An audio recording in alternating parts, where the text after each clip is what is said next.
What you're about to experience is one man's quest to see beyond the tumultuous period we're in and to envision what lies just beyond our grasp, yet well within our reach. Welcome to Larry Rifkin's America Trends, where the future has arrived, and it's just in time.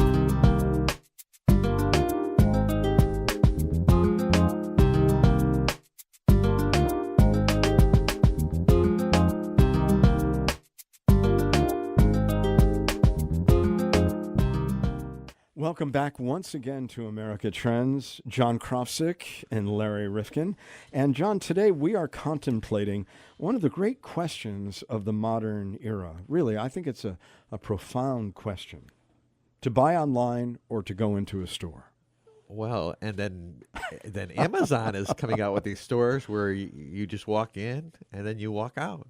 I mean... Wait a minute. You walk in and you walk out. Yeah. But what do you have in the meantime? Well, I mean, I guess they have sensors all over the place. You can pick stuff up, and then it automatically charges your phone, or I don't know. Maybe they got... Okay, but never touched by a human hand. You never ever, see a human being. Never.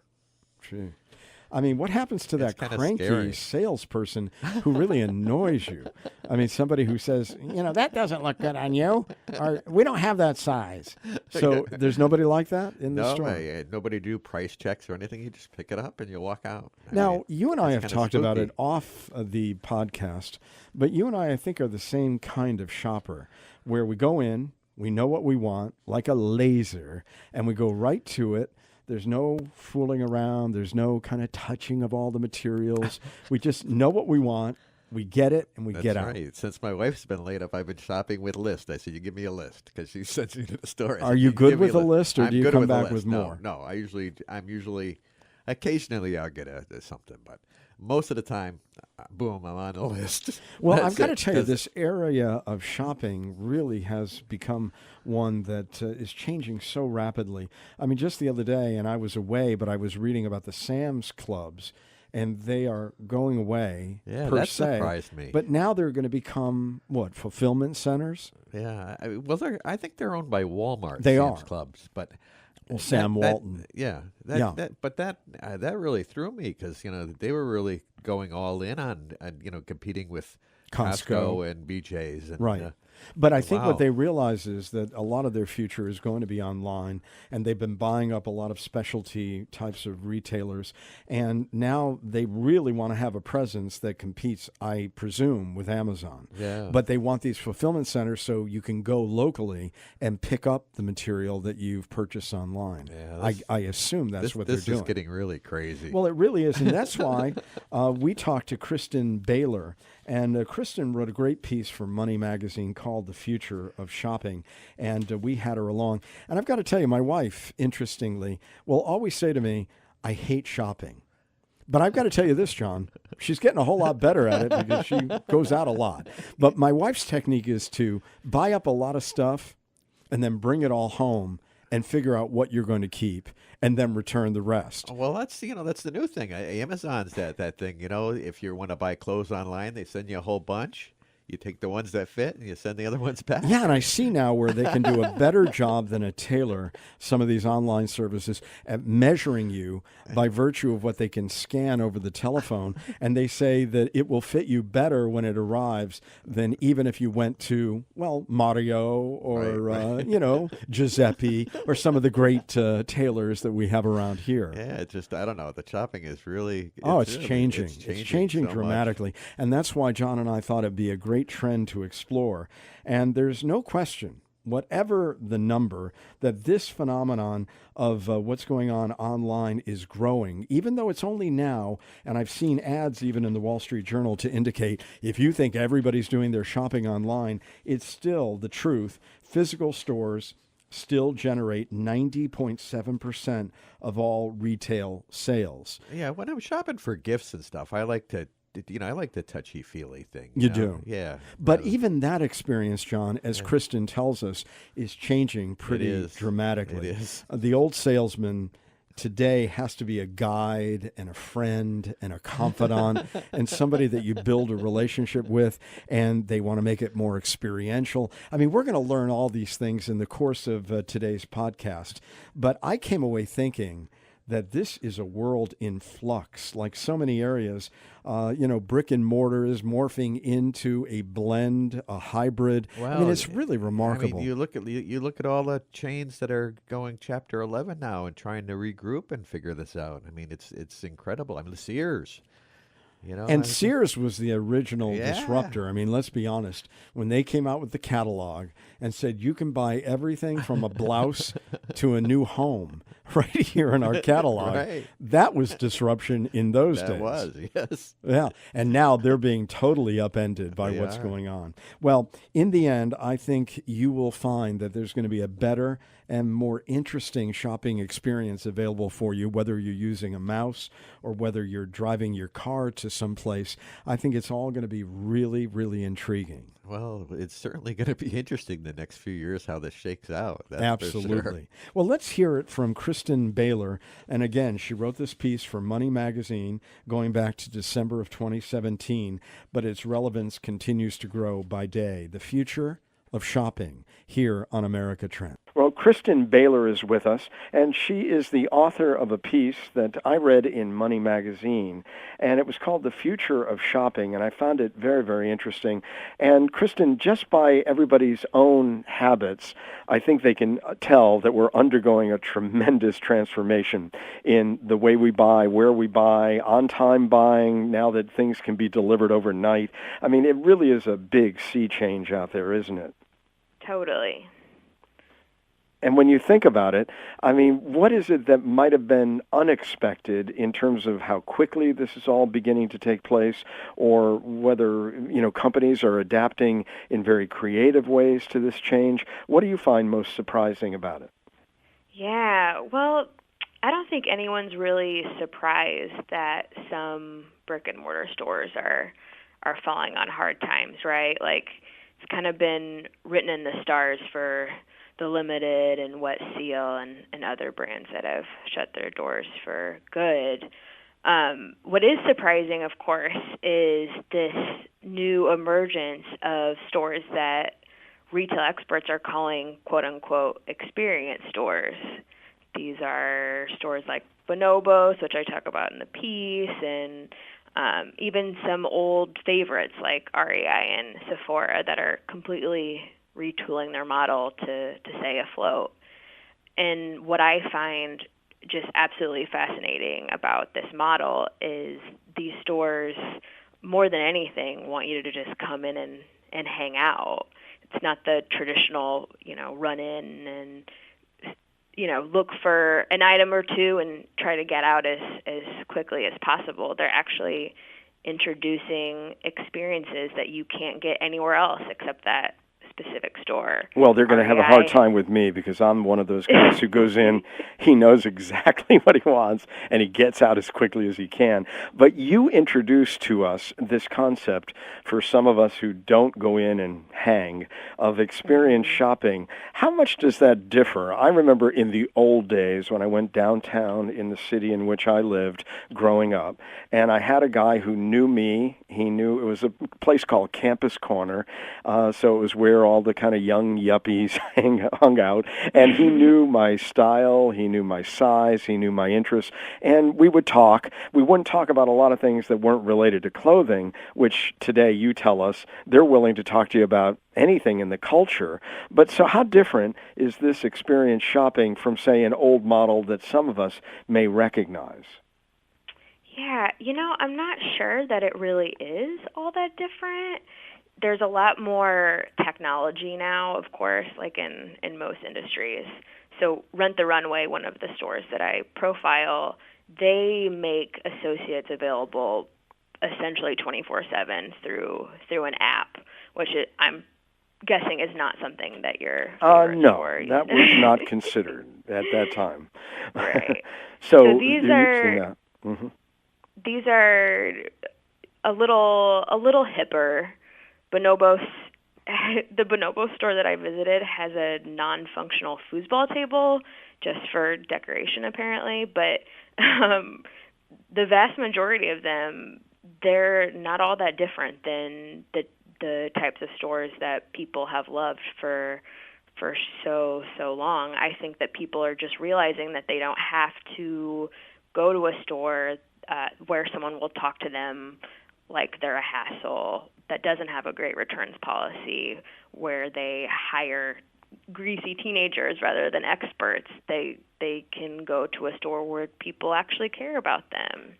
Well, I recognized a couple of years ago, and again, I can't say, as you get a little older, you try to get rid of stuff rather than buying more stuff, because then you got to figure out where to put it, and you've got to figure out how to use it. So I think as you get older, you buy less, and you push more out the door the other way. But when I was going to stores a little bit more regularly than I do today, and I buy more online like everybody does, I noticed that there was a movement in some of the major department stores here in the Northeast where they basically had you running around looking for a human being. Basically, you were on your own, and nobody bothered you. And when they did come around or you found them, they might say, well, I don't work in that department very often, but can I help you? They didn't really know their way around the store better than you did. Yeah, and I have certainly had that experience as well. One of the reasons that I was interested in this topic was I went to a Macy's store here in Manhattan, and I was so struck by how little the people behind the counter cared about whether or not I found the lipstick that I was looking for. So those experiences are still happening. It just so happens that these specialty stores now are figuring it out. They're retooling customer experience, and they're getting people back. Interesting. Are they getting young people back? Are they getting middle-aged? Are there some that are targeted for the millennials, others for Generation X, others for boomers, or is this really for the younger crowd? It's definitely geared towards younger folks, but younger folks that have a little bit of money to spend, right? So Bonobos isn't cheap. It costs about the same as J. Crew. Same with Rent the Runway. Same with Sephora. These are people who want a little bit of help navigating this product space, and these are people that are willing to come in and hang out and have the time to do that. So not a whole lot of middle-aged and older folks. Yeah, that's interesting. Now, you introduce us to a young man by the name of Josh. And I think this is important because it's not only about our experience when we're shopping, but a lot of people have been forced, and I say that reluctantly, but into the retail space because a lot of other jobs have been automated, and we've seen the effect. And you point out that Josh, in your story, is one of these guide shoppers or one of these experts who's helping us around this experience. And he's looking at this as a potential toward a career path rather than just an hourly experience and a job that he must have. Yeah. Josh and we talked a lot about what his personal experience at Bonobos was like. And he mentioned this sense of autonomy that he has, and that his employer treats him like he is irreplaceable, and they should, because he's highly skilled. You know, he's really good with customers. He knows how to make someone feel and look good, you know, and it's in their best interest to hire people like that. But he didn't get that sense at any of the other retail brands he worked at previously. And he's also got, you tell us, a client book of regulars who trust his taste, and he will email them and make certain that he's letting them know that he's there for them. If they have any buyer's remorse, can he do anything for them? I mean, that's a whole different experience than just about anything I've ever seen. Yeah, he's actually building relationships with the folks that come into his store, which I think is pretty incredible. Now, you tell us that brick and mortar is not dead per se or in serious jeopardy. I mean, people are going out to shop for a variety of reasons, but it has to evolve into something. And I'm trying to figure out the lay of the land. In other words, I'm trying to figure out what it is that brick and mortar stores are doing to make certain they're part of e-commerce, and what some of these e-commerce stores are doing to make certain that if they need to, even Amazon and some others have gone from online back to brick and mortar or in combination. So what is the merge of these two in the real world? Yeah, that's a good question. Companies that started online first definitely seem to have the upper hand here. They already have data on their customer base and their customers' habits, which makes it a whole lot easier to build a physical space. Older companies who are kind of late to the e-commerce game haven't fared so well. It's so hard to be a Sears or any company that's been around forever but doesn't have diehard loyal fans to compete with Amazon. So it's really tricky. There are a couple of brands that are doing it really well. Sephora, which I think I mentioned, they're killing it. REI, they've completely overhauled their web and mobile offerings. Their web design is beautiful. They have an app that is so useful to its customer base. They use it for a number of things. The thing that I think is the coolest is they have a trail map. So if you go hike the Appalachian Trail, you can open up REI's mobile app and it will tell you where to go. Like, all of this plays into this idea of experience and filling a need for the customer and doing one thing and doing it well. And I'm not an economist, but I think many would say that if you want to compete with Amazon, that might be the way to go. Well, you also introduce us to the notion of what you call the omni-channel strategy. And you point out again that REI and Sephora are doing it perhaps as well as any. Explain what that means. These are the brands that are just, they're killing it at both e-commerce and brick and mortar sales, and these two channels, omni-channel, they feed into each other. So Bonobos, I'll use Bonobos as an example. Bonobos started as totally online.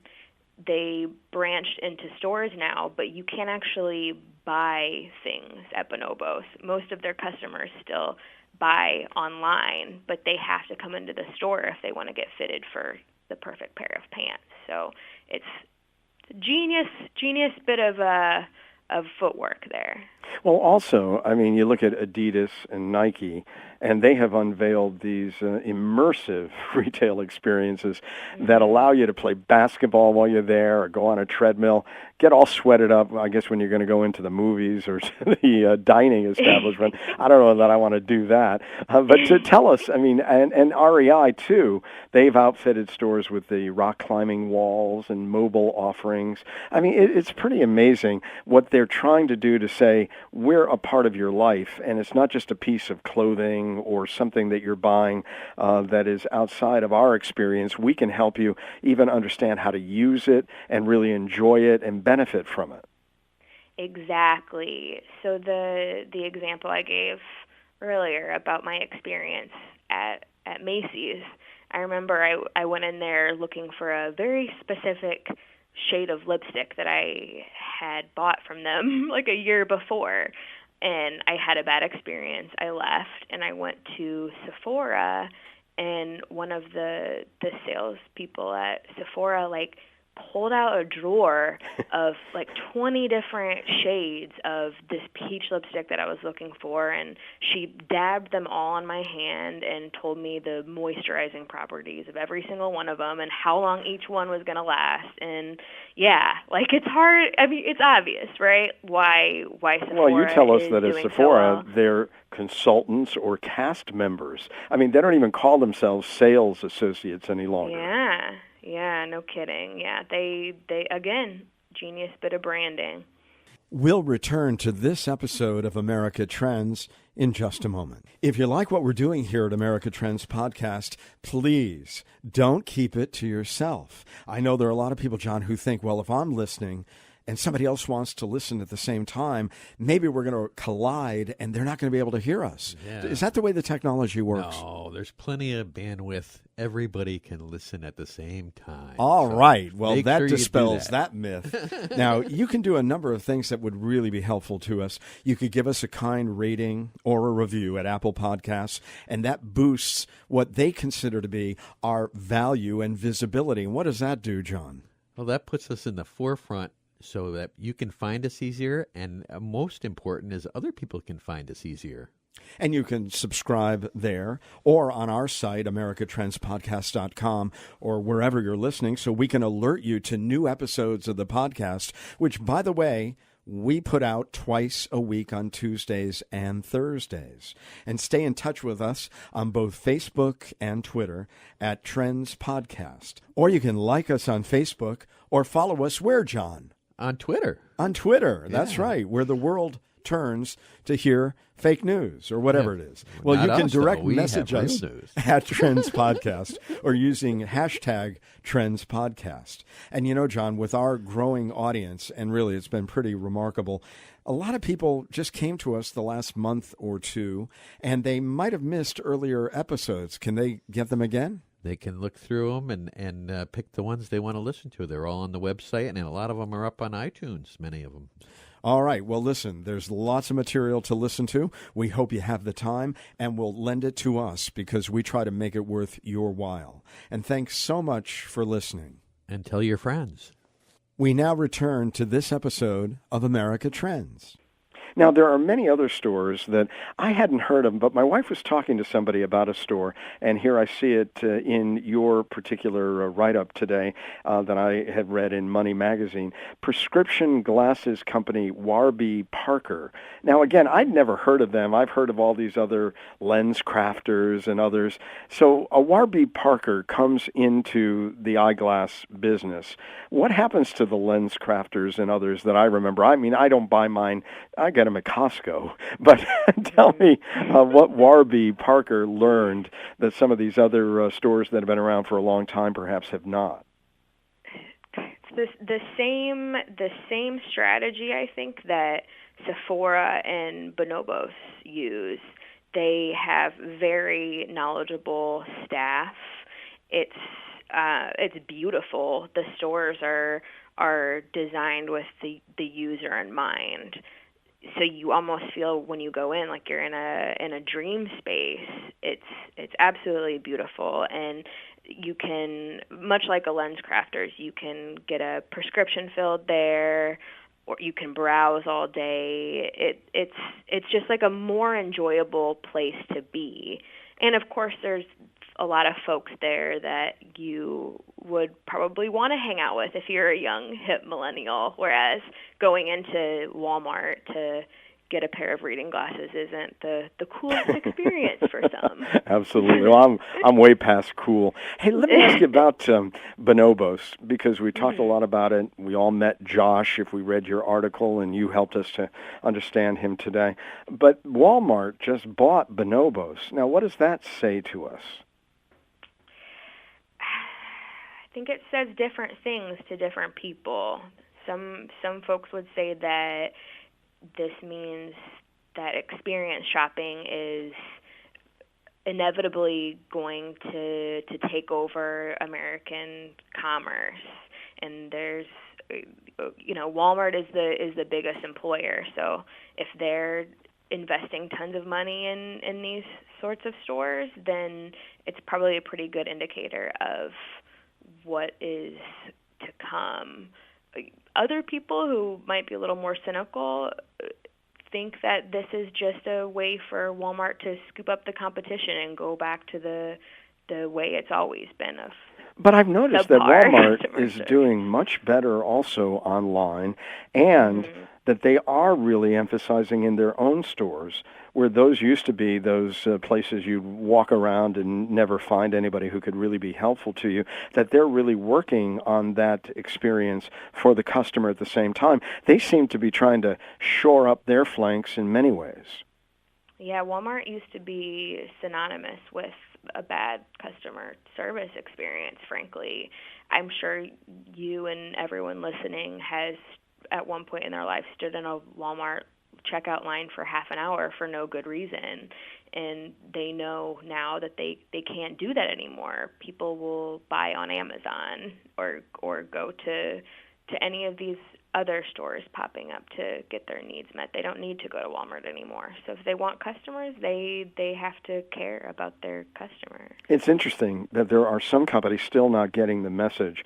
And reading in your article, in the first 9 months of 2017, layoffs at department stores like Macy's and J.C. Penney, and they've gone through all kinds of ups and downs, led to the loss of more than 70,000 jobs. That's according to Challenger, Gray & Christmas, the outplacement firm. I mean, so they're still throwing people out and saying, come in and find your way around and find your way out. Thank you. Mm-hmm. Yeah, it's for a certain type of retail worker, it's certainly the future isn't looking bright. And that is another impetus for this story. I wanted to make it clear that if you want to work in this industry, you need to bulk up your skill set and try to get a job somewhere where they care about customers. Now, pricing isn't something that you and I yet have discussed. It would seem as if you would have a higher price point if you're getting all this attention, all this specialization. But I was reading where retailers are trying to simplify prices by doing markdown math for you. Because you go into Macy's, and sometimes I would go in with all these different coupons, and I'd say, look, here's 5,000 coupons, figure out for me. And at the end of the day, I'm praying that you owe me money. But you can't figure it out. And there was one gentleman from Kohl's, the chief marketing officer in this article, Greg Revelle, saying you shouldn't need a PhD in math to figure out our prices. Are they finding retailers that they've got to be a little clearer about their pricing? You know, I think that it depends on the user experience that the store is going for. Stores like Bath and Body Works that have always relied on coupons driving people in. You mean Bed Bath and Beyond? Bed Bath and Beyond, yeah. Yeah, I know. We have a lot of these coupons at home, yes. So I don't know. I haven't seen them overhaul their business model. I think they might be a one-trick pony, and it might be working for them. I suspect that it might not much longer, but that is one way to do business. Well, we have not talked yet, and before we conclude our conversation, we must, about the 6,000-pound gorilla in the room, and we're talking about Amazon Prime, where you can get coffee beans, tampons, dog treats, printer ink, Ziploc bags, on and on. I get my Tim Hortons coffee from them because I can't find it anywhere else. So tell me. Shame. Why? I have to. Oh, I'm kidding. No, I have to. So tell me, where's Amazon going, or are they going everywhere? Man, I wish I knew. I use Amazon for many of the purchases that I make on a weekly basis. It's easy and convenient, and I don't know of anyone that doesn't. So I think that it's probably here to stay. On the other hand, you know, I grew up, my first job was working at a family-owned grocery store, and we were taught that you take someone's groceries out to their car, you open the door for them, and if they say thank you, you don't tell them you're welcome. You say, no, thank you. And I find it refreshing that Amazon is getting some competition, and I hope that sticks as well.